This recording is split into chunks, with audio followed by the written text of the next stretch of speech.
Mirëmbrëma, takohemi së bashku në emisionin Konak këtu në televizionin Sot 7. Sonte në Konak jemi me gazetaren Ajmona Vogli. Faleminderit që jeni në Konak sonte. Përshëndetje, faleminderit shumë për ftesën. Vini nga Faktoje. Faktoje. Që do të thotë? Që ta faktojmë, Faktoje është një organizatë mediatike e cila është e fokusuar në bërjen e gazetarisë, po me një specifik që është verifikimi i fakteve.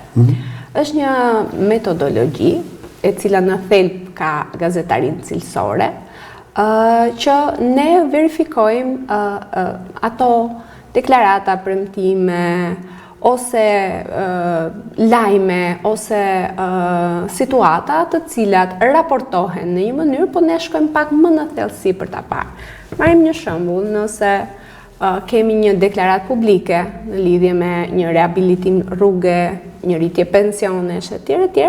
Ne shkojmë më tej duke kërkuar bazë të dhënash, duke kërkuar informacion zyrtar në institucionet, por edhe duke pyetur se si kjo rritje pensioni, ose kjo ndryshim rruge, ose investim i ri, ka ndryshuar, është e vërtet apo jo, dhe a ka pasur impakt në jetën e qytetarëve. Me pak fjalë, ju po thoni se për një artikull, për një lajm, për shumë çka, që është pjesë e Faktoje, duhet të faktohet mirë, me burime të shumta?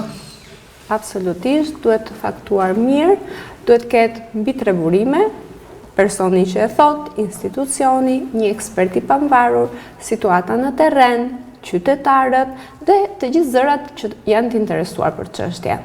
Pra, thelbi nuk është asgjë e re.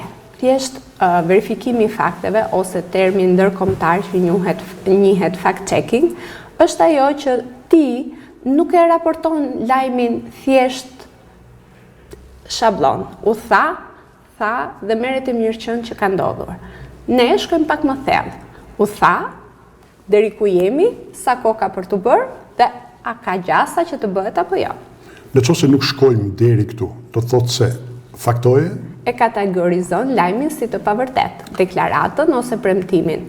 Nëse në rast një kryebashkiak jep një premtim që intereson qytetarëve, po marrim një rast ujë 24 orë, që është një ndër premtimet më të përfolura në Shqipëri, ne pyesim nëse sa është aktualisht kapaciteti furnizimit, duke pyetur bashkinë, duke pyetur ujësjellës kanalizimeve, duke pyetur qytetarët, duke bërë verifikime në terren dhe duke e kryqëzuar informacionin, pra duke bërë këtë pjesën e kryqëzimit të informacionit, por edhe duke evidentuar me fakte që ne kemi vajtur këtu, kemi pyetur këtë na ka thënë bashkia, këtë na ka thënë ndërmarrja e ujësjellës kanalizimeve, kryqëzojmë faktet dhe në rast se ai lajm ose ajo deklarat ka gjasat në mos ndodha të vit ose për në atë ahar kohor kur është dhënë deklarata, ne themi që është një premtim i pambajtur ose një deklarat i pavërtet. Pra kemi një specifik në metodologji që në momentin që ne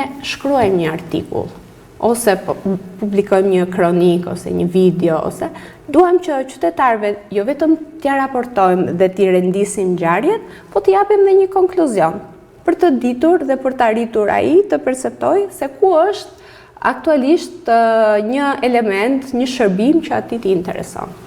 Atëherë, zonja Vogli,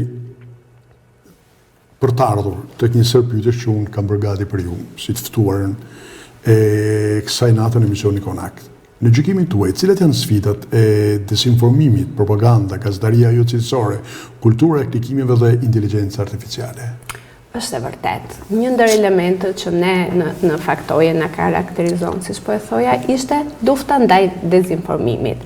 Pra, ndaj informacionit i cili është i nxjerrë nga konteksti ose është i ndryshuar dhe i shtyr përpara me një qëllim. Me një qëllim propagande, sigurisht që është. Nuk është një fenomen shqiptar, është një fenomen botëror që zyrat e PR-it, propaganda, të gjitha palët, por edhe propaganda në nivel marketingu shtyn përpara disa informacione të cilat të nxjerra pak nga konteksti ndryshojnë. Dhe sigurisht që propaganda qoftë nëpërmjet informacioneve të përgatitura dhe të rreshtuara ne në fushata elektorale shpeshherë kemi një problematik shumë madhe që gazetarët nuk lejohen të marrin pjesë në aktivitete ose të bëjnë lajmet vinë të gatshme. Vinë të kasetat e gatshme. Kjo është një shembull tipik i propagandës i cila shtyn përpara dezinformimin, pra atë manipulimin e publikut dhe manipulimin e të vërtetës. Një element tjetër është ai që përmendët ju, janë lajmet copy-paste. Fatkeqësisht, shpeshherë do të diskutojmë vonë. Duke mos i verifikuar, pra lajmet, burimet. Kjo haset kryesisht në media online. Në pjesën online. Media online vuan jashtëzakonisht shumë nga ky element, sepse duke qenë se nuk verifikohet nga burimi, po themi parsor, një përkthim ose një lajm i cili nuk është verifikuar mirë me dy burime etj. Ajo nevoja për ta pasur të gjithë lajmin, për të nxitur klikimet etj. Merret dhe edhe media e dytë, e tretë, e katërt, dhe cikli që vazhdon, nuk e verifikon sepse e kanë marrë të gatshëm. Për shkak të shpejtësisë së bërjes së lajmit apo çfarë? Pse? Për shkak të shpejtësisë të bërjes së lajmit, për shkak të urisë së marrjes së klikimit, i cili nesër përkthehet në të ardhura financiare. Kështu që kjo është një element tjetër që duke mos e verifikuar lajmin, por duke e replikuar në mënyrë të vazhdueshme, dhe pastaj nëse është në të gjitha mediat, është shumë e vështirë që ti thuash që ky lajm është i pavërtet sepse është publikuar gjithandej. Edhe lexuesi pastaj e merr të mirëqen. E merr të mirëqen në mënyrë absolutisht, sepse nëse në fillim mund të dyshonte që është i publikuar vetëm në një ose në dy media, duke mos bërë atë kontrollin e saktë të fakteve dhe duke u kopjuar vazhdimisht, atëherë krijohet bindja që kjo është Jo, përtaru tek ajo pjesa që thatë në krye të herës, pra tek pjesa e këtyre kasetave që vinë në redaksit, një gjë tillë nuk ndodh në median online, por ndodh me divan të televizionit, me një seri divan televizionit cilët janë të gatshme, pra të pranojnë lajmet e tilla. Dhe duke replikuar, duke u publikuar në të gjitha televizionet, në perceptimin e publikut dhe të qytetarit dhe të audiencës, ai është një fakt, sepse ti i ke parë të publikuar. Pra askush nuk ka shkuar tek ajo që ka bërë pyetje, që unë nis ky investim, po do përfundoj, nëse do përfundoj, cilat janë kostot, sepse është shumë mirë të investohet në një gjë, po në momentin që një rrugë, po marrim fjala, është investuar 2-3 herë dhe në kohë është shpenzuar nga buxheti qytetarëve, nga taksat tona, atëherë qytetari ka nevojë që t'i di këto informacione për të vlerësuar nëse ajo çfarë po i ofrohet është një gjë e mirë apo një gjë e cila do t'i kushtoj shumë dhe deri diku do t'i rimarri sërish taksa për të cilat pas 2 vitesh do sërish të shpenzoj. Atëherë, për të ardhur te kjo pjesa e inteligjencës artificiale? Është një sfidë më vete, sidomos sot kur mjafton të kesh një telefon dhe je vetë dhe gazetar, dhe operator, edhe montazhier, edhe mund të kesh një blog ose një faqe e cila shërben si mediume. Një fakt, aktualisht në Shqipëri llogaritën të jenë rreth 800 ose 900 portale. 800 ose 900 portale janë shumë për të publikuar informacion cilësor. Çfarë ka bërë inteligjenca artificiale? Ka bërë atë që nëpërmjet tashmë motoreve të kërkimit të inteligjencës artificiale mund të krijohet një bashkëbisedim si ky që po bëjmë sot, ku mua si gazetare më vjen fjalë të cilat lexohen, prodhohen në mënyrë automatike nëpërmjet programeve të ndryshme të zërit dhe mund të më vihet në gojë çfarëdo lloj informacioni që unë dua të shtyp përpara. Ju si gazetar nxirreni jashtë kontekstit në një situatë të ndryshme, duke ju manipuluar, duke ju bërë të shisni një produkt, një suplement, ose edhe duke sugjeruar kura për shëndetin e qytetarëve, për shembull të marrim një kurë e cila për 2 javë diabeti nuk do jetë më shqetësimi juaj, pra ju do kuroheni. Dhe ka ndodhur sidomos një burim shumë i rrezikshëm dezinformimi i cili ushqehet nga një komponent që përbëhet nga inteligjencë artificiale që quhet deepfake, pra janë video të cilat janë të manipuluara dhe të prodhuara nëpërmjet inteligjencës artificiale, kanë bërë që personazhet të njohura, mjek të nderuar shqiptar, të bien prej këtyre manipulimeve vetëm për interesin për të shitur suplemente dhe për të vajtur sepse janë cituar në këtë janë marrë, janë realizuar video si një format televiziv ose si një intervistë i cili mjekut janë lexuar fjalë dhe i kanë thënë që shiko blini këtë produkt se unë e rekomandoj që kur e kam njohur, ka pasur dhe raste krijimi lajmeve dhe absurditeteve që ne në Faktoje e kemi bërë ku mjek të caktuar, duke i vënë edhe emra të cilat nuk janë as shqiptar, janë arrestuar sepse kanë dashur të zbulojnë një sekret. Sot përballja me teknologji na vë përpara shumë sfidave, qoftë ne si gazetar, por qoftë dhe qytetarëve. Mund të themi të çfarë llojit më tepër janë këto? Sfidat edhe janë si të qytetar nga një anë, por edhe për gazetarët nga krau tjetër sipas jush? Atëherë, si qytetar sfidat janë shumë të mëdha sepse tashmë është duke qenë se ne jemi të gjithë të lidhur në mënyrë botërore, informacioni i cili na vjen nuk është gjithmonë i verifikuar. Dhe ne gjithmonë japim disa këshilla praktike qytetarëve se si të bëhen pak më të ndërgjegjshëm për mënyrën se si e konsumojmë informacionin. Çfarë elementi ka dezinformimi ose një lajm dezinformues? Elementi kryesor që duhet kenë parasysh është elementi emotiv. Në momentin që një lajm synon t'ju prek emocionalisht, që fillojnë ato e bujshme, shokuese, me titull kështu të fortë, të cilët kanë për qëllim të krijojnë një emocion të fortë, ne si verifikues faktesh themi merrni pak kohë, shkëputuni pak. Në momentin që vendosni ta lexoni si lajm ose si informacion, shikoni kush është burimi i informacionit. Nëse është një media, më fal, në këtë mes.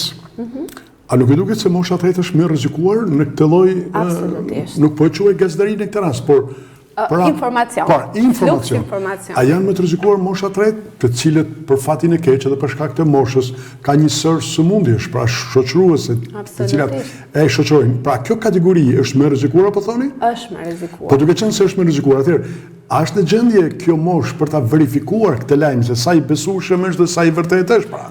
Nuk është.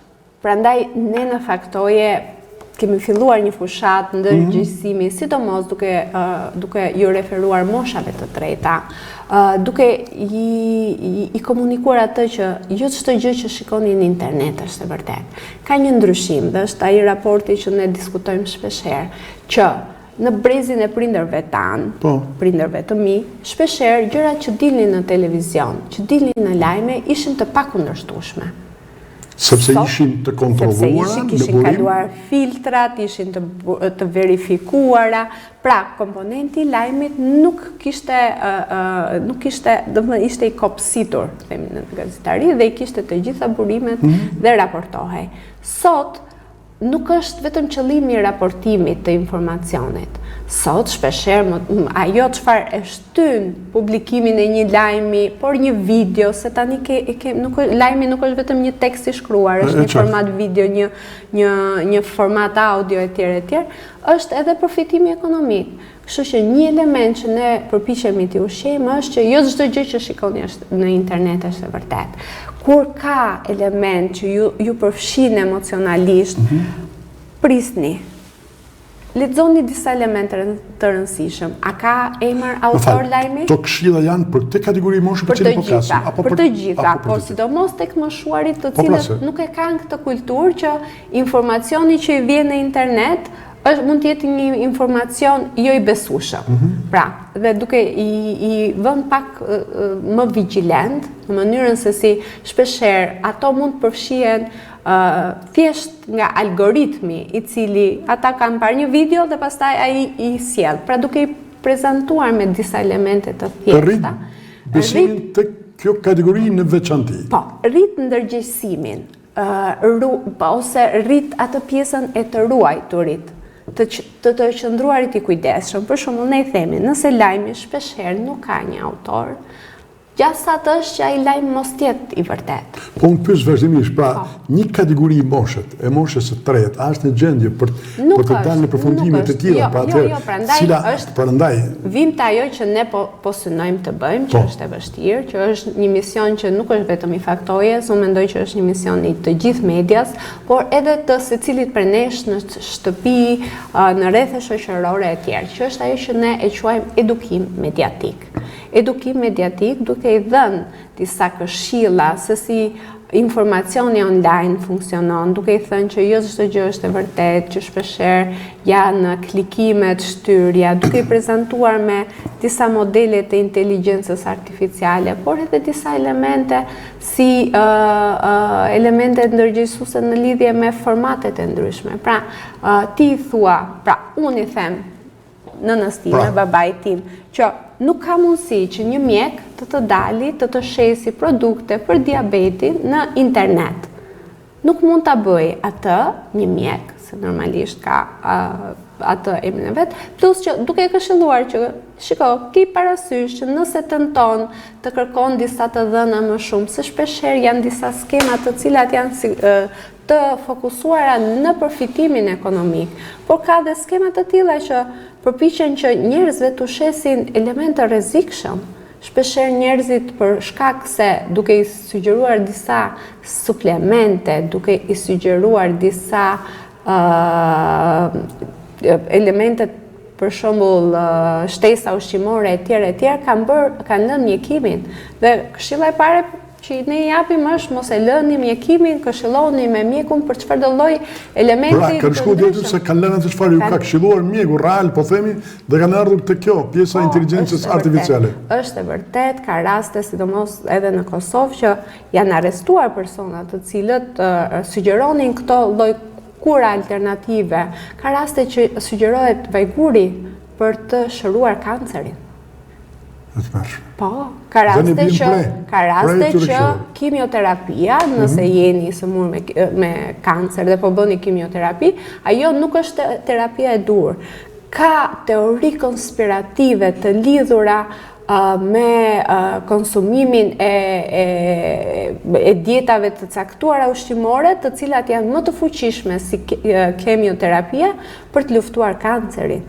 Por këta janë të sëmur të cilët po luftojnë për jetën dhe është jo njerëzore që të luhet me këtë element për të fituar. Është jo njerëzore. Absolutisht. Sepse një i sëmur me tumor, me kancer, është i gatshëm të besoj në çfarëdo lloj gjëje për shkak të jetës vet. Të shpëtuar jetën. Dhe pastaj kostot, sidomos të mjekësisë, dhe ti kur ti e josh nëpërmjet një skeme që shiko se me këtë mund të shpëtosh, ka dhe një kosto më të ulët, njerëzit ca nga padituria, ca nga varfëria, bëhet komponentja shumë e rrezikshme. Jo po thoni kështu se jo vetëm kategoria moshës së tretë, absolutisht, por edhe moshat e tjera janë të rrezikuar nga patjetër, edhe mosha e re në konsumimin e informacionit. Të rinjt sot nuk dinë shumë të konsumojmë informacion.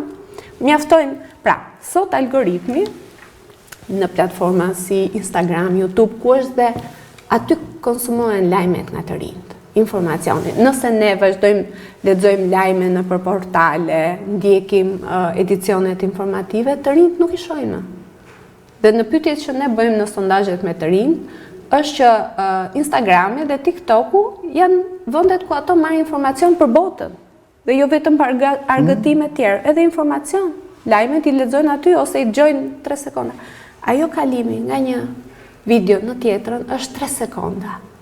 Në 3 sekonda, ai mund të marrë çfarëdo lloj informacioni bombardohet, sa aty filtri nuk është favorizimi i lajmit cilësor, informacionit të verifikuar, por është asaj që po ecën dhe po bëhet virale. Dhe algoritmi të ushqen aty. Kështu që edhe tek të rinjt është shumë e rëndësishme të ushqehet një kulturë e mirë të të konsumimit të informacionit, se nuk po themi që të rinjt lexojnë lajme. Një sfidë e madhe edhe për gazetarët sot është që lajmet, ato që janë të mbushura me informacion, me të dhëna, me burime, nuk lexohen. Dhe shpeshherë gjendet zgjidhje si video të shkurtra për ta koncentruar informacionin, që informacioni i cili është i saktë, paktën të ketë mundësi që të shkojë edhe tek audiencat e reja. Atëherë, çfarë mund të bëjmë pra që qytetarët të mos bijnë pre e lajmeve të rrëmin, lajmeve të kësaj natyre për cilën ju po flisni deri tani? Kjo është një bisedë e tillë shërben, duke e dërgjegjësuar publikun për disa element të rëndësishëm që nëse është një lajm pa autor, nëse është një media të cilën ti nuk e njeh, nuk e ke konsumuar, nëse titulli nuk ka lidhje me pjesën e shkrimit, nëse është i nxjerrë nga konteksti, pra është vendosur bie rasti për shembull në sezonin turistik, për shembull pjesa e fluksit për shembull e zjarreve etj. Shpeshherë kur ka raste fatkeqësisht ose tërmeti 2019-s, shpeshherë në raste tragjedish ose në raste krizash, për shembull kriza e luftës në Ukrainë etj. Aty lajmet janë gjithmonë dezinformuese sepse etja për informacion është e madhe, kështu që edhe lajmet për të shtyrë përpara, qoftë për përfitim, qoftë për shtyrë para disa narrativa të caktuara, janë edhe më të mëdha. Të gjithë ne e mbajmë mend periudhën e Covid-19. Absolutisht. Ishte jo vetëm një pandemi, po ishte një infodemi, sepse informacioni ishte jashtëzakonisht, nga që frika ishte e madhe, informacioni ishte konfuz. Atëherë mjek të çfarëdo lloj fushë jepnin këshilla. Atëherë edhe hudhra, rakia u bën kura mrekulli bërse për të shpëtuar. Pra, sepse motivoi nga një element, mungesa u bën virale. U bën virale. Kaloheshin në WhatsApp dhe njerëzit nuk shkonin më te mjeku dhe të ndiqnin protokollin, po besonin se do shëroheshin nëpërmjet këtyre mundësive, por kjo rrezikon jetën. Prandaj them që në momente kur frika, në momente kur mungesa e informacionit është e madhe, aty të bën për të besuar pikërisht këtë që është bërë virale. Është e vërtetë. Pra, atëherë për të shpëtuar, për të shpëtuar, nëse është një këshill që ne japim gjithmonë, nëse është një lajm që ju përfshin, merr pa kohë. Merr pa kohë që të qetësohesh, që mos ta lexosh në atë frikë e panik, por që të marrësh mundësi. Shiko disa elemente të rëndësishme, si shkrimi, media që publikon, a është burimi besueshëm apo jo. Shiko disa elemente të rëndësishëm, se shpeshherë inteligjenca artificiale sot përkthen lajme me një shqipe të çal, me rregulla të gabuara, se përdoret ChatGPT etj. Dhe ju sjell një shkrim i cili nuk është ashtu. Kështu që vetëm pak më kujdes, pak më i vëmendshëm dhe qëndroni skeptik.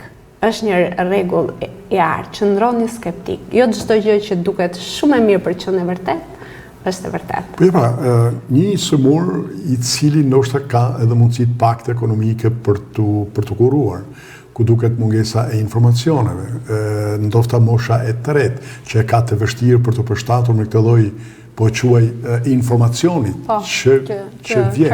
Pra, kur e merr këtë informacion në një media, në shumë media, atëherë edhe ky vetë e ka të vështirë për të shkuar tek ajo prit po shoh, sepse ndofta shëndeti i tij nuk ja lejon këtë, ajo pjesa e mungesës së kulturës, qoftë edhe të asaj të gazetarisë, jo për fajin e vetë, po për shkak të moshës. Pra, inteligjenca artificiale nga krahu tjetër, duket sikur ushtroi një lloj presionit ndaj kësaj kategori moshe, e duket ky bie pre, ndoshta ky është ndoshta kjo kategori moshët bien më shpejt pre e kësaj lloji, po e quaj informacion, sepse nuk përpëlqen për ta quajtur gazetari. Jo, është dezinformim. Pra, mirë, kjo është për ju. Po, për ju. Qartë, ndërkohë që për këtë kategori moshet nofta quhet informacioni sakt. E ndaj pra them, si mund të shpëtojë qoftë edhe kjo kategori moshet, se ndofta një me moshë më të re e ka ndofta më të lehtë dhe duke u përpjekur duke i dhënë këto këshilla. Domethënë, ne e kuptojmë dhe edhe për ne si gazetar, edhe për ne që merremi me verifikimin e fakteve, që çdo ditë përpiqemi të çmontojmë dezinformimin dhe keqinformimin online, edhe për ne është sfidë e madhe. Jo gjithmonë dhe ne arrim të gjejmë faktet dhe provat që të provojmë, pavarësisht se mund ta dimë që nuk është e vërtetë. Por jo gjithmonë ne arrim të gjejmë faktet dhe provat, sepse kjo është mënyra që ti mund ta çmontosh një lajm të pavërtetë ose një dezinformim, duke i dhënë, duke i renditur provat dhe faktet që pse nuk qëndron. Sepse nëse edhe ne pastaj themi që jo, është e pavërtetë dhe nuk arrim të bindim, të arsyetojmë dhe të bëjmë publike të dhëna të sakta, si përmendja e raporteve. Për shembull, një kulturë e mirë është përdorimi i raporteve, qoftë për gazetarët, por edhe për publikun. Për publikun është e vështirë. Marr fjalë për shembull, mund të marrësh kas nga raportet që lidhen me kontrollin e lartë të shtetit. Shpeshherë kontrolli i lartë i shtetit në punën e tij. Jo, po thonë që aty gazetarët mund të kenë burim lajmesh apo informacionesh të shumta? Absolutisht. Janë burime të shkëlqyera informacioni. Sepse auditimet që bën kontrolli i lartë i shtetit kanë në bazë matjen e performancës. Dhe në institucione të ndryshme, shtetërore, arrihet në përfundime dhe nga gjetjet mund të ndalin dhe rekomandime që lihen her pas here institucionet. Shpeshherë në faktoje shumë lajme, shumë të mira, të cilat janë bazë e investigimeve cilësore, të cilat kanë të bëjnë me shërbime dhe me impakt në jetën publike, kanë marrë shkas nga raportet e kontrollit lartë shtetit. Pra, aty ka filluar? Aty ka filluar nga një dhënë, nga një gjetje, dhe më pas ne kemi ndjekur rrugën që kemi pyetur për informacion institucionet, kemi verifikuar në terren, kemi pyetur qytetarët, kemi pyetur ekspertë të pavarur, duke ndërtuar dhe duke bërë një investigim i cili e ka shtrirë edhe më tej mënyrën se si ne e kemi raportuar lajmin thjesht duke u nisur nga një dhënë. Dhe ne aktualisht po punojmë me gazetarët e rinj, por edhe me studentë të gazetarisë, por që ti bëjmë pak më të lexueshëm këto raporte që ndonjëherë janë shumë të mbushur me dhëna dhe informacion i cili është pak i vështirë për të deshifruar. Do mbetemi këtu, por do të kalojmë te një hapësirë reklamet për të rikthyer përsëri në studio. I lutem regjis, kalojmë te një hapësirë e shkurtër reklamet dhe rikthehemi përsëri në studio. Jeni duke ndjekur emisionin Konak. Sonte në Konak jemi me gazetaren e Faktoje, Ajmona Vogli. Reklam dhe rikthehemi përsëri në studio. Jemi rikthyer në studio, jemi së bashku me gazetaren e Faktoje, Ajmona Voglin. Zonja Vogli e lam pra në fund, para se të kalonim në reklam, e lam bisedën tonë tek ato burime, informacionesh, temash, lajmesh që mund të marrim nga kontrolli i lartë i shtetit. Por a mund ta bëjmë të njëjtën gjë edhe në institucione, qoftë edhe institucione lokale, dhe a janë pasqyrues të gjithçkaje që ato kanë në aktivitetet e tyre si pushtet lokal dhe jo vetëm, dhe në institucione të tjera ku gazetarët mund të gjejnë pra ato tema apo lajme të cilat mund t'i trajtojnë në punën e tyre të përditshme? Po, është e vërtetë. Po, kemi mundësinë, ne në Faktoje punojmë shumë gjithashtu me disa komponentë që lidhen kryesisht me matjen e performancës në nivel vendor. Janë raportet e performancës që prodhojnë bashkitë në lidhje me mënyrën se si ato kanë performuar vit pas viti. Aktualisht është dhe një sistem i matjes së performancës që i bashkon të gjitha të 61 bashkit, i ndarë në dikuke 3 fusha kryesore, që është fusha e shërbimeve, mirëqeverisjes dhe e menaxhimit financiar. Kur flasim për shërbime, janë shërbime që janë shërbimet kryesore që lidhen me bashkitë, që janë arsimi parashkollor, kanalet ujitse, vaditse dhe kulluese, pjesa e infrastrukturës rrugore, rindërtimi i shkollave etj. Kjo është një burim shumë i mirë për gazetarët, sidomos në nivel vendor, për të parë për mënyrën se si bashkia performon për shërbime që interesojnë jetës së qytetarit. Raportet janë vjetore dhe duke përfshirë këto komponent, e njëjta logjik, ashtu siç raportet që mund të jenë të kontrollit lartë shtetit, mund të përdoren jo vetëm nga gazetarët, të cilët duan të raportojnë një lajm dhe e shikojnë si ka qenë performanca e bashkisë për shembull në pjesën e rregullimit në vite, sepse ka raporte vit pas viti. Gjithashtu ka edhe raport në nivele kombëtar për të krahasuar bashkitë dhe për të parë praktikat mira. Për shembull, një praktike mirë e bashkisë Pogradecit mund të jetë një praktike mirë për të cilën edhe bashkia e Korçës mund të ketë, për shembull që mund të jetë pjesa e rregullimit të trotuareve ose pjesa e ujit, si është zgjidhur çështja e ujit 24 orë, ujit të pishëm etj. Kjo është një mundësi e mirë për qytetarët, por edhe për shoqërinë civile, të them të drejtën, që janë aktor aktiv në jetën e komuniteteve lokale. Duke patur këto komponent dhe duke parë për shembull një komponent që mund të jetë numri i regjistrimit të fëmijëve në qerdhe.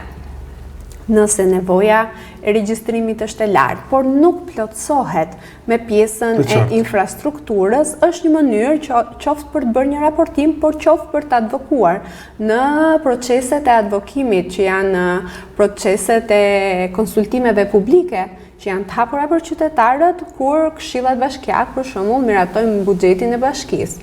Dhe duke bërë këtë pjesën e nxitjes së llogaridhënies, për kërkesën për transparencë, por edhe për mirëqeverisje, në këtë mënyrë edhe gazetarët, edhe qytetarët nga ana tjetër, por edhe shoqëria civile bën një rol aktiv gjithmonë në përmirësimin e jetesës. Jo, gazetari, do të thënë, e ka të lehtë për të gjetur informacione të tilla në institucionet vendore? Po,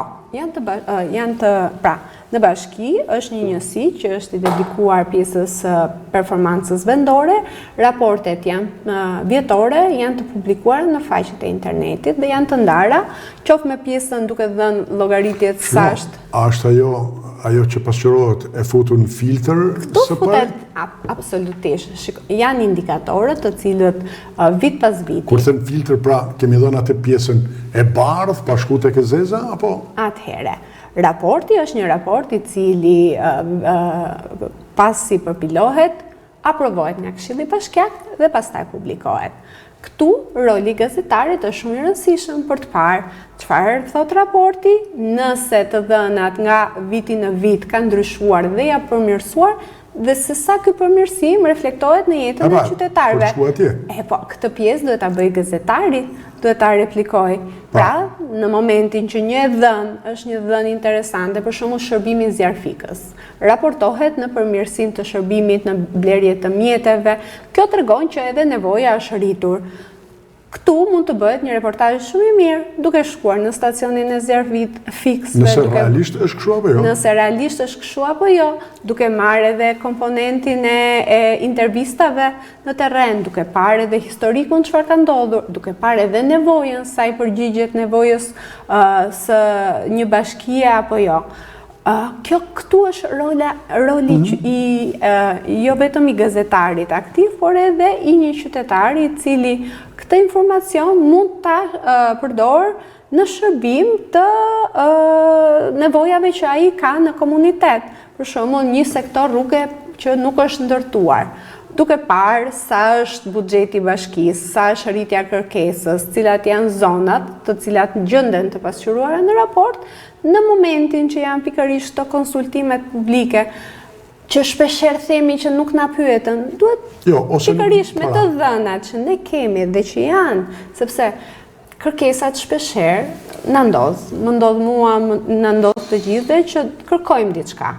Por sa seriozisht merremi është pikërisht për mënyrën se si ne e argumentojmë dhe se si ne e mbrojmë. Dhe këto raporte na japin deri diku edhe një pamje se si ka performuar bashkia me ato që janë taksat tona.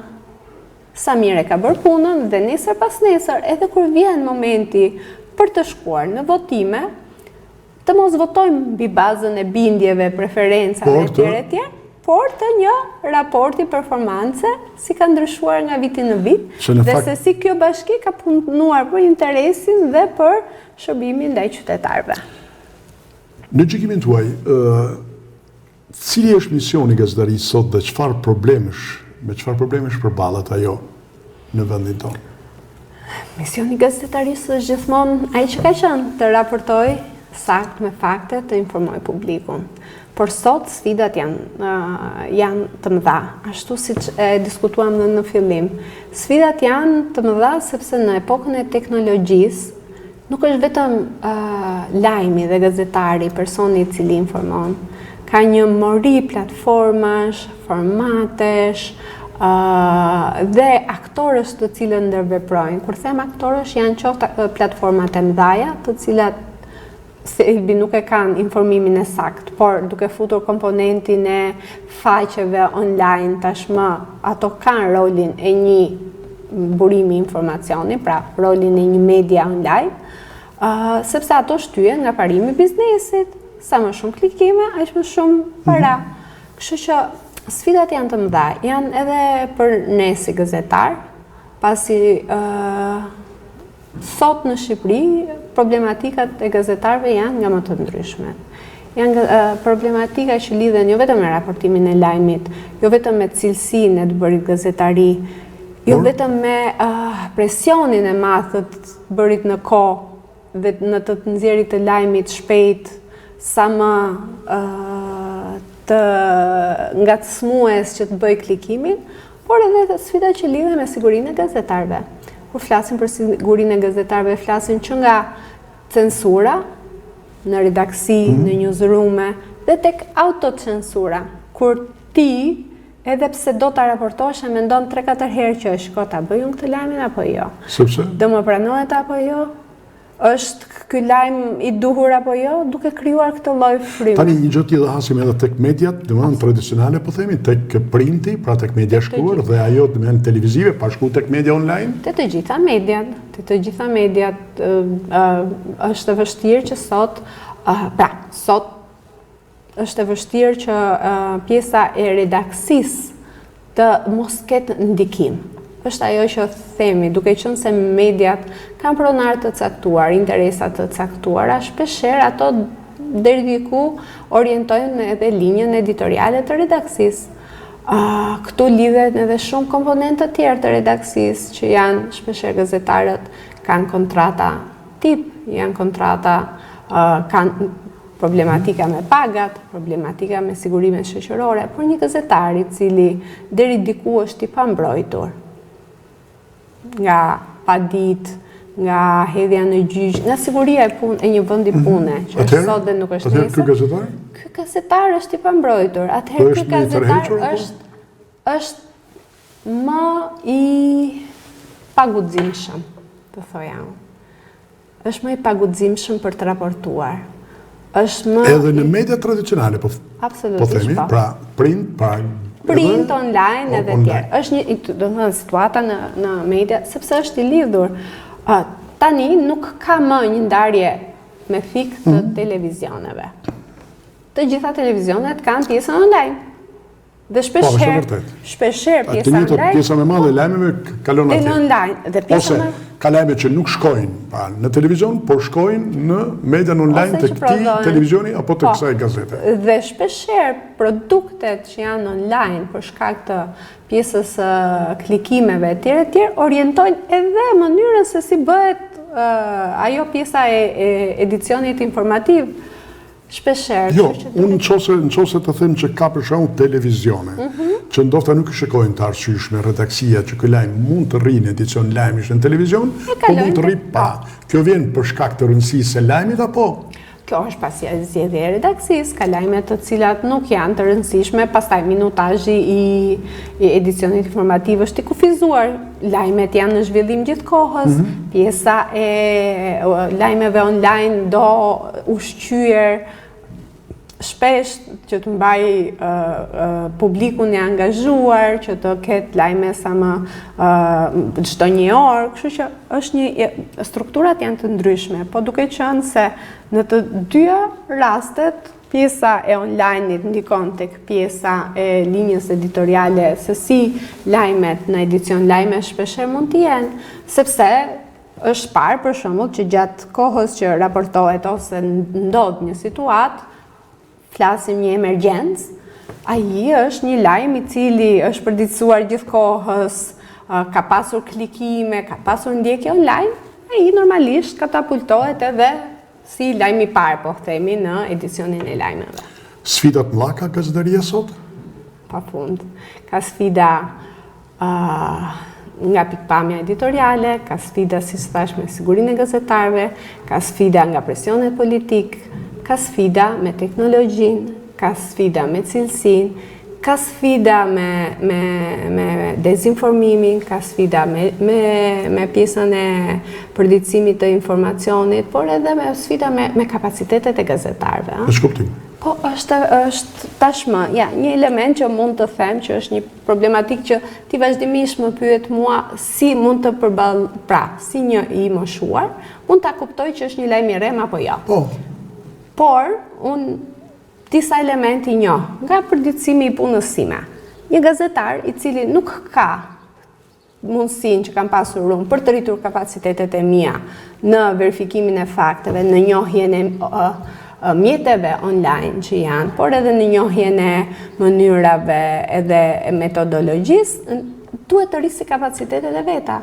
Një gazetar i cili punon në Shkodër, që punon në Korçë, që punon në një televizion lokal, por edhe në një media lokale ose edhe një media online, kombëtare, etj. Nuk i ka pasur mundësit për të rritur kapacitetet. Pra, për të, lajmi është doli Ajmona, 2 pika, tha këtë, ishte ftuar në filan emision dhe ky është lajmi. Shiko, unë po ndalim tek edhe puna ime si gazetar terrenit. Dita ime dhe e çdo gazetarit, sepse edhe gazetarët flasë gjithmonë për median tradicionale, pra median televizive dhe ato të mjaltë të printit, pra medias së shkruar. Redaksit janë në mbledhjen e mëngjesit që diskutojnë për temat që do të trajtohen sot në edicionin e lajmeve. Çdo korrespondent raporton lajmin cilin mendon se është lajm në qarkun e tij që ai mbulon. Është redaksia ajo që vendos ky lajm vlen apo nuk vlen. Pra, ky korrespondenti e ka raportuar më parë lajmin. Me pas ka raportuar dhe si mendon për ta trajtuar lajmin, pra pyetja e parë që i bëhet nga kryeredaktori i rretheve apo kryeredaktoria është e ke raportuar kush flet? Pra, çka do thotë, cilat janë burimet e lajmit? Dhe më pas vjen dhe trajtohet atje. Aty ka filtrat, nuk e di. Pra, korrespondenti apo gazetarët e çojnë lajmin ashtu të kopsitur, themun. Nuk e di, ndofta pastaj redaksia e mendon për ta kaluar në edicion apo për ta kaluar në median online të këtij apo atij domethënë televizionit. Pra, nuk është se nuk bëhet kjo pjesa faktoje. Absolutisht. Por ky është rasti më i mirë kur puna është bërë në bashkëpunim edhe me redaksin. Është bërë në bashkëpunim, pra ku puna ka kaluar të gjitha filtrat. Por unë sapo thash që janë 800 deri 900 portale. A kjo është pjesë tjetër pastaj? Sepse çështja është që duke qenë të gjitha këtu, se ne tashmë po të pyes nga sondazhet kur një kolegi imi shpeshherë jo të gjithë, jo, më lë vetëm ta sqaroj këtë. Jo patjetër. Shpeshherë edhe unë që vi nga brezi printit. Unë kam filluar gazetari në print, kam kaluar në televizion dhe tani jam në pjesën online. Shpeshherë gazetarët që tashmë punojnë vetëm online dhe printi deri diku unë, domethënë, e shoh të vështirë se kush mund ta blej prindrin përveç brezit prindërve të mi për ta lexuar. E shoh të vështirë qofse mosha 30 e poshtë din kur janë edicionet e lajmeve, edicion kryesore, që është ai orës 3, 3:30, 7, 7:30. Ose 8, varet nga sepse lajmin e gjejnë në telefonin e tyre. Po këtu nuk kam vetëm televizionin, po flas televizionet kombëtare, televizionet lokale, që kanë dhe webet e tyre. Këtu kanë edhe, po flasin që nëse këto gjithsej mund të shkojnë ke, unë po them një shifër kod, diku ke 60-70, po themi në nivel kombëtar, televizion kombëtare, media lokale e tjerë, që kanë profilet e tyre. Pjesa tjetër, diku ke mbi 600, ca janë portale anonime. Ca janë të njohur, ca janë të panjohur. Ca publikojnë një lajm dhe pastaj e riplikojnë në mënyrë automatike në 5 bija. Për shembull, lajmi X e bënte X1, X2, X3 dhe njëjti lajm ripublikohet pa pasur nevojë edhe për ta shkruar një gazetar. Thjesht janë të lidhur me një lloj cikli. Dhe kjo është pjesa që ne duhet të bëjmë ndërgjegjësim. Absolutisht për media të cilat lajmi bëhet nga gazetari i cili raporton një lajm, e konsulton, ka lënë filtrat e redaktimit, kryeredaktimit, ka një titull, ka një fytyrë lajmi. E ka bërë Tonin Froku, korespondenti në Korçë. Ka një fytyrë lajmi, e ka shkruar Ajmona Vogti, gazetari nga Faktoje. Në momentin që nuk e ka këtë. Në momentin që është një lajm i cili është nga një portal që ti e shef sot për herë të parë. Që ka marrë nga një përkthim i një X media, se problematika që ne sot kemi nuk është një problematikë vetëm shqiptare, është edhe rajonale edhe botrore. Edhe në rajon ka media jo cilësore. Çështja është që ne kur flasim për media, nuk duam të themi që këto janë të mira, këto janë të këqijt, por duam të ndërgjegjësojmë publikun që shiko, ka një lloj diferencë sot. Dhe ndryshe nga vite më parë në Shqipëri, kur lajmet që pasqyroheshin në televizion, në radio dhe në media në shkruar, po pëlqen me thënë file për censur, sepse e tillë ka qenë. Pikërisht, por ato kalonin në disa filtra. Sot pjesa e procesit të filtrimit për shumë media, dhe unë po i quaj media sepse ca janë portale, ca janë bloge, por të gjithë bëjnë një gjë, informojnë ose japin informacion tek audienca. E qartë. Ajo që atë isha them, sepse në momentin ku ishi duke tha diçka, pra mjafton të kesh një telefon. Ndofta 20 vite më parë, apo diçka më pak, një kolegi imi, një gazetar shumë i njohur, në një takim gazetarësh u shpreh se do vi një moment që të kesh një telefon, ne ende nuk kishim një telefon të tillë, dhe kështu do jetë gazetaria. Në fakt, edhe donja për të besuar, edhe jo. Edhe për faktin, sepse unë i përkas ndoshta brezit të gazetarëve tradicional, pra të medias së shkruar dhe medias radiofonike dhe vizive. Por a janë një sfidë gazetarët e rinj sot? Qoftë edhe për këtë që kolegu im i nderuar më tha 15 apo 20 vite më parë do vi një moment kur mjafton të kesh një telefon dhe pra është sfidë për këtë brez gazetarësh të rinj dhe çfarë duhet kenë më tepër në qendër të vëmendjes ky brez i ri gazetarësh? Është një sfidë e madhe për gazetarët e ri. Ndryshe nga ne që kishim paktën disa modele të mira. Sot edhe modelet e mira nuk janë. Shpeshherë, vazhdimisht në Faktoje bëjnë trajnime qoftë me fakultetin e gazetarisë, por edhe me studentë të gazetarisë. Shpeshherë kur i pyet çfarë gazetari do të bësh ose ashtu, shpeshherë përgjigjja është moderator. Pa e kuptuar që një gazetar duhet bëj një herë terrenin, duhet të njohë një herë, të profilizohet. Në fakt si fat, një herë duhet të bëj terrenin. Po pse? Duhet të njohë një herë terrenin, duhet të kaloj ato filtra që ti njohi gjërat në terren. Nëse ti thua shko pyet për do të bësh një temë për ujin. A din pse të ndërpreva, sepse jam shumë fatlum që kam afro 27 vite që bëj gazetarin e terrenit. A të fillosh çdo gjë? Nuk e di pse e dua kaq fort këtë lloj gazetariet. Sepse aty është gazetaria e njerëzve. Mendoj. Aty është ajo për çfarë ne duhet të raportojmë. Por realiteti sot nuk është vetëm aty. Sigurisht ajo është. Ajo është. Gazetaria ka misionin të informojë publikun, të ngrejë zërin për ata që nuk arrin të dëgjojnë. Por ka edhe një mision tjetër, që është pjesën e debateve televizive etj. Sot duan të kalojnë te pjesa e debateve televizive, prezantimeve etj, duke mos kuptuar që kjo është pa e shkelur atë pjesën aty. Atë që kam kaq shumë vite unë dhe kolegët e mi korrespondentë. Pa e mbajtur në shtëpinë barrën që të shkosh ti kërkosh një intervistë një personi i cili është deri këtu në baltë sepse i është përmbytur. Atë desha të them edhe unë. Pra, jam shumë fatlum. Se sa rëndësi ka për atë person ai mikrofon i vën aty. Ai mora sepse i jep zë problemit hallit madh që ai ka. Po mirë, atëherë dhe ai halli madh mund t'i hapi një derë ose një dritar në një institucion, mund ta orientoj. Dhe halli i tij dhe një tjetri bëhet bashkë dhe bie në vëmendjen e dikujt i cili ka mundësinë dhe detyrimin për t'ju përgjigjur. Se kjo është çështja çfarë. Sa fatlum jam që kam shkuar atje ku Dëbora ka qenë në shtyllë deri në 3 metra. Jam shumë fatlum që kam qenë në osnat të Pogradecit, duke ecur me kolegët e mi të medjave tjera televizive, edhe 3 orë në këmbë për të shkuar tek banorët. Jam shumë fatlum që kam shkuar në zonat përmbytura të fushës Maliqit, e pa thënë në shumë fshatrat e tjerë të Devollit e gjithë qarkut Korçës. Enda jam shumë fatlum që kam bërë gazetarinë e terren dhe më vjen shumë mirë kur ju thatë që filloje atje në terren e më pas shko për të bërë dhe moderatorin. Jam shumë fatlum që çdo kush që vjen në studion time vjen mbasi unë e njoh problemin për shkak të asaj që kam bërë dhe vazhdoj të bëj gazetarin e terrenit. Dhe unë të falenderoj që keni respekt për gazetarët e terrenit. Absolutisht.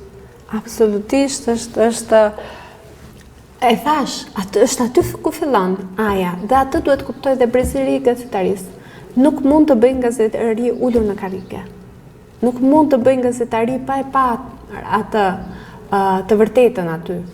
Pa i pyetur, po për t'i pyetur dhe për t'i dëgjuar dhe për t'i kuptuar, jo thjesht për t'i zgjatur mikrofonin, për t'i marrë një gjë sepse më duhet dhe pa ja kuptuar.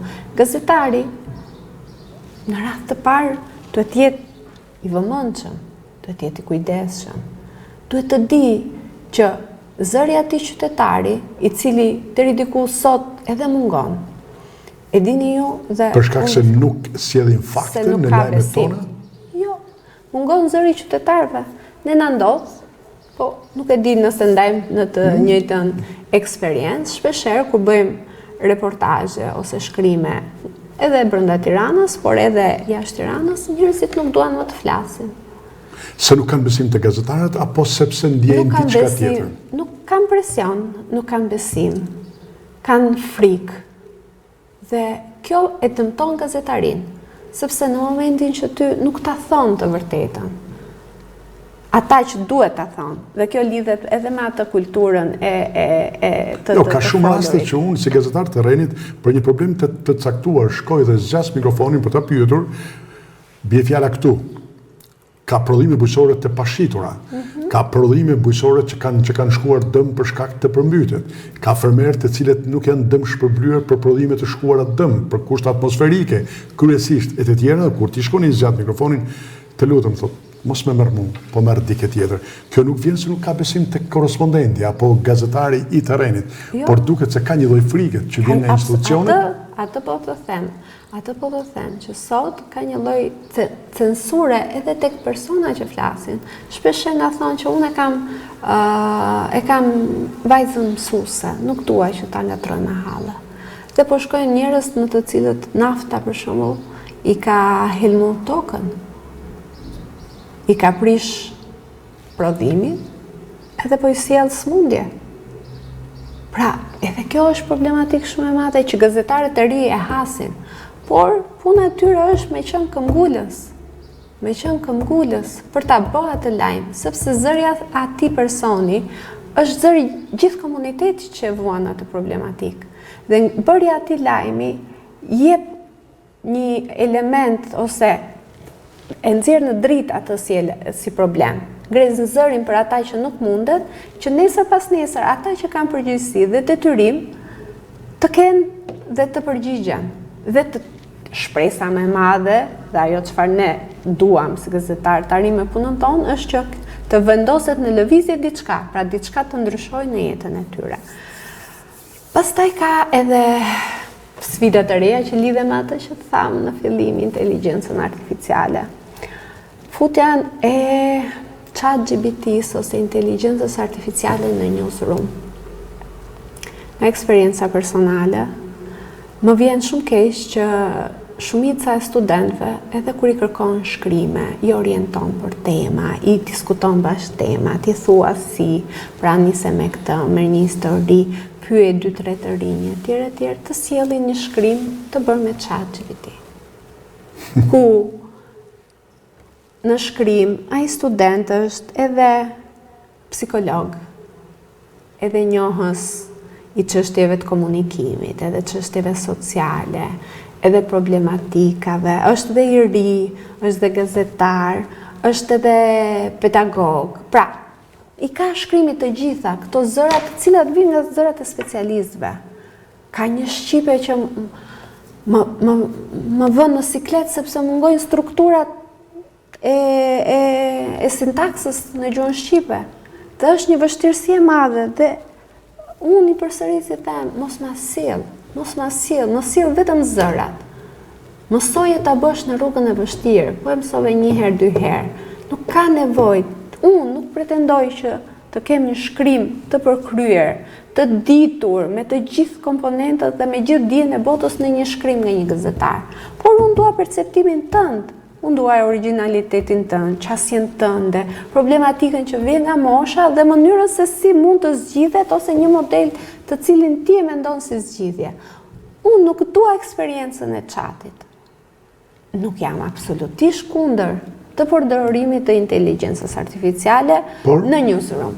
Por duhet të ketë disa element etik. Mund të përdoret në momentin që gazetarit i kërkohet për një shkrim të caktuar, raportim për një aktivitet, lojrat olimpike për shembull, në momentin që ka për të raportuar një background për lojrat olimpike, për kush kanë qenë fituesit, etj, mund ta kërkoj. Mund të japi një informacion, e përmbledh pak më tepër këtë pjesën, por jo që të bëj shkrimin nga fillimi. Atëherë pse na duhen gazetarët? Dhe tani është një diskutim shumë i madh në botë. Absolutisht. Që ne, unë ti, do zëvendësohemi nga ky. Nuk do kemi nevojë më as për ne të dy. Thjesht ky do t'i bëjë çdo gjë. Dhe është diskutim shumë i madh edhe në Shqipëri. Kjo pjesa e etikës, sepse duke e pasur të parregulluar, duke mos e kaluar në filtra, pjesën e informacionit online, ajo çfarë marrim sot është një shkrim nga ChatGPT-ja, nga chati i hedhur në një faqe online, e cila prap do shërbej për të informuar dhe për të ushqyer chatin, motorin e kërkimit që ne kemi pyetur. Për shembull, dhe kjo e bën dhe të rrezikshme. Studimet tregojnë që për shembull, sidomos po marr një rast, lufta në Ukrainë, Rusia ka përdorur për propagandën e saj furnizimin me artikuj që nuk i lexon askush, që nuk i klikon askush, thjesht replikuar, përdorur me motorët ose me inteligjencë artificiale, të shkruar dhe të hedhur online. Dhe në momentin që ti kërkon, ato janë ushqimi, ato janë bimët që korren për të krijuar shkrimin. Pra duke ushqyer me propagandë, me dizinformim, nëpërmjet inteligjencës artificiale, nëpërmjet këtyre webeve, satelit saktuar aty, në momentin që ti do kërkosh si është situata e konfliktit Ukrainë-Rusi pas kaq viteve, do kesh në dispozicion pikërisht këto që? Po, ato do prevalojnë sepse ato e kanë përmbytur pas një lloj kosto, pas një lloj verifikimi, pas një lloj gazetari. Janë të sfida shumë të mëdha që janë për gazetarët deri sot. Për të mbyllur, Ajmona, jeni për filtra në gazetari? Unë jam për gazetari cilësore. Unë jam për atë që gazetarët duhet marrin përgjegjësi për atë që shkruajnë. Unë jam për ato që edhe në mediat online, edhe kur ka një nxitim i publikimit të një lajmi të fundit, të kërkesës së llogarisë për të patur klikime, të ketë standarde gazetarie, që një lajm të mos jetë vetëm për klikime, po të japi një informacion, që një lajm të mos jetë abuziv deri në mos respektimin e dinjitetit njerëzor, duke nxjerrë me foto, me video, edhe skenat shëmtuara që askush nga ne nuk do donte të shikonte. Dhe mos publikohet ai për hir të klikimeve. Unë jam për gazetarët që të vetë rregullohen, që të kërkojnë standarde. Unë jam për mënyrën që ne t'i edukojmë, jo vetëm gazetarët, por edhe qytetarët, që informacioni që ne duhet konsumojmë duhet jetë i verifikuar, duhet të jetë nga burimet të besueshme. Dhe kur themi burimet besueshme, unë nuk lodhem duke thënë që të ketë një autor, të jetë një burim që ti e konsumon dhe nuk është një media e cila nga sot nesër u bë e njohur, që duhet ketë të dhëna, që duhet ketë, nëse thot ky bazuar në një raport ndërkombëtar, ta ketë linkun e atij raporti, ta hap, ta shikoj, është as është, sepse këtu, sidomos në aspektin mjekësor, edhe e përmendëm rastin e Covid, përmendem pafund raporte ekspert, specialist, po askush nuk i citon. Kështu që janë ca element që janë gazetari e mirë në thelb, që duhet i kemi parasysh. Ne që raportojmë dhe duam të informojmë, por edhe ata që na dëgjojnë edhe të kenë ca filtra mbrojtës. Për të mbyllur, ky profesion vazhdon të jetë fisnik? Gazetaria? Po, kur e bëjnë njerëz fisnik. Faleminderit pafund, Ajmona, që ishit sot në emisionin Konak në këtë televizion që është nga të parët televizionet private në Shqipëri. Faleminderit që ishe në Konak në televizionin Sot 7. Faleminderit, pra, këtu kemi përfunduar edhe për sonte emisionin Konak në televizionin Sot 7. Sot isha me gazetaren Ajmona Vogli nga Faktoje, nga Antonin Froku. Natën e mirë.